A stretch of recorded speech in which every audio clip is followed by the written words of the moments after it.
Rozprávka o vetríku, vetre a vetrisku. Malý vetrík leňošil na brehu jazera.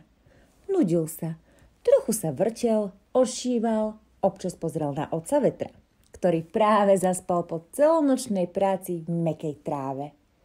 Vietor odfukoval pod brezami, občas zo sna dúchol, aby mu nelietali muchy okolo hlavy. Potom sa prevalil na druhý bok a hvízdal, až sa chvelo lístie na horách. Vetrík sa zdvihol, dúchol do hladiny a podarilo sa mu ju trochu rozčeriť. Nie tak ako tátovi vetrovi, ten keď zafúkal, tak vlnky vyskakovali až na breh. Ale aj rozčerená hladina dokázala na chvíľu zahnať nudu. A malý vetrík sa strašne nerád nudil. Hej vetríček, začal tenký hlások pupavienky. Nože, duchni to mojich padáčikov. Toľko ich mám na hlave, až ma z tej ťarchy rozbolela. Veľmi rád, pupavienka, zavolal veselo. Počkaj, vydrž trochu, kým vyleziem hore. To volal malý mravček. Nesmierne rád lietal na padáčikoch pupavienky. Keď sa všetkými nohami prichtil drobného semiačka, vetrík dúchol a mravca vyniesol do výšky. Vetrík ešte nedokázal sfúknuť z pupavienky všetky padáčiky naraz, ale bol spokojný aj s tými, čo poletovali vzduchom. To je paráda, volal mravček. Lenže vetrík ho už nepočul. Je to vetroplach a nevydrží dlho pri jednej zábave. Ponáhľal sa do záhrady, kde bývala Zuzanka s malou Katarinkou. Dúfal, že Zuzanka bude zase rozfúkovať bublifúk, lebo túto zábavu priam miloval. Pravda, že tam boli obidve. Zuzka sústredne dúchala, až jej na držiačiku narastla obrovská farebná bublina. Katka ešte nevedela rozprávať a tak len radostne tlieskala rúčkami. Leď, bublinka, až k slniečku, zvolala Zuzka a vetrík ju uchytil a vyniesol k oblakom. Zuzka vyrábala ďalšie a ďalšie farebné bublinky, až ich bola plná záhrada a vetrík ich rozfúkoval po šírom okolí. Fú, kde sa zase túlaš, vetríček? Začul vetrík volanie ocka. A tak rýchlo zamieril k jazeru. Máme prácu. Musíme pozametať ulice, rozfúkať semienka smreku po lese a dúchať do plachet lodi tu na jazere, keď sem prídu ľudia oddychovať. Vetrík nesmierne rád zametal ulice. Ocko dokázal tak silno dúchať, až zdvihol prach vysoko nad domy. Občas uchytil ľuďom z ruky dážnik alebo igelitku. Dievčatám rozfúkoval sukničky. Vetríku dovolil rozfúkať záclony na oknách a vletiť do izieb aj kuchyne. Joj, tam bolo zaujímavých vecí. Ľudia pritom kričali, prievan, nám rozbije okná. A rýchlo ich zatvárali. Pri tejto zábavke si však vetríček musel dávať pozor. Lebo keby za ním zabuchli okno či dvere, už by sa z izby nedostal. Počul si to? Zafúčal odrazu ocko vietor. Dunenie, poďme na vršok, vetrisko poslal správu. Leteli ponad mestečko, aj vinohrady, až k vrchom. Hrom zaburácal znova a oznamoval, že dnes bude veľká veselica, na ktorej silný vetrisko požiada o ruku výchricu.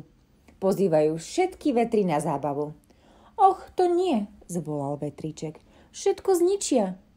Máš pravdu, vetríček, ale vetrisko je už raz taký, kam zavíta, zostane po ňom spúšť. Musíme oznámiť ľuďom, čo sa chystá.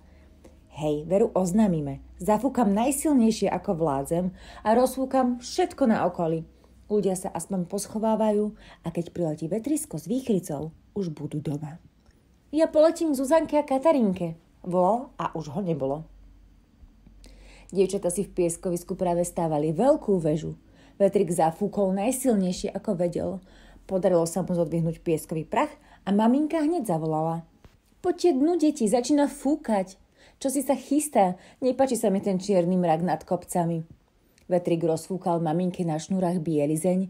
Tatovi, ktorý práve čítal v záhrade, poprevracal stránky knižky, až ju napokon zatvoril a namrzene kráčal k domu za Katkou a Zuzankou. Ocko vietor dul ulicami. Ľudia zatvárali okná, schovávali auta do garáže, aby na ne nespadol strom. A vetrisko s výchricou sa zatiaľ veselili v lese na kopcoch. Muziku im robili blesky s hromami. Vetrisko vyvracal stromy. Výchrica strávala hniezda z konárov. Ešte, že sa malé vtáčatka už naučili lietať. A potom sa stalo to najhoršie. Ohnivý blesk sa zošmykol kmeňom suchého buku a zapálil ho. Vetrisko s výchricou ani čo by stratili rozum, rozdúchali oheň po lese a radovali sa z ohňostroja iskier, ktoré zapalovali vždy nové a nové plamene. Horí les, zvolal malý vetrík. Čo budeme robiť? Veď sme tam práve rozfúkali semienka smreku. Budeme dúchať do ohňa opačným smerom, aby sa nerozšíril na celý les, zavolal Ocko vietor a hneď sa pustil do práce. Malý vetrík mu pomáhal zo všetkých síl, až sa od námahy celý zahalil rosou. Bol unavený, ale keď videl, ako Ocko bojuje so strašným ohňom, neodvážil sa oddychovať ani chvíľočku. Potešili sa, keď začuli v diaľke hasičov. Výchrica s vetriskom po toľkom tancovaní a vyvádzaní odrazu ustali a odleteli na svadobnú cestu kdesi ďaleko. Po toľkom vyčíňaní si chceli oddychnúť niekde pri mori. Vietor s vetrikom opatrne lietali ponad zhorený les a Ocko vietor začal premiestňovať suchú hlinu a rozfúkavať semienka na zhorené miesta. Dával pritom pozor, aby nerozdúchal horúce uhlíky, z ktorých po požiari stúpal k nebu štiplavý dym. Ešte šťastie, že fúkal silný protivietor a zahnal výchricu nad pusté lúky. Inak by nám zhorel celý les a možno aj vinohrady, povedal jeden z hasičov a malý vetrík bol na svojho ocka náramne pyšný. Vtedy si sám pre seba prislúbil, že až vyrastie, bude taký, aký má správny vietor byť. Presne ako ocko.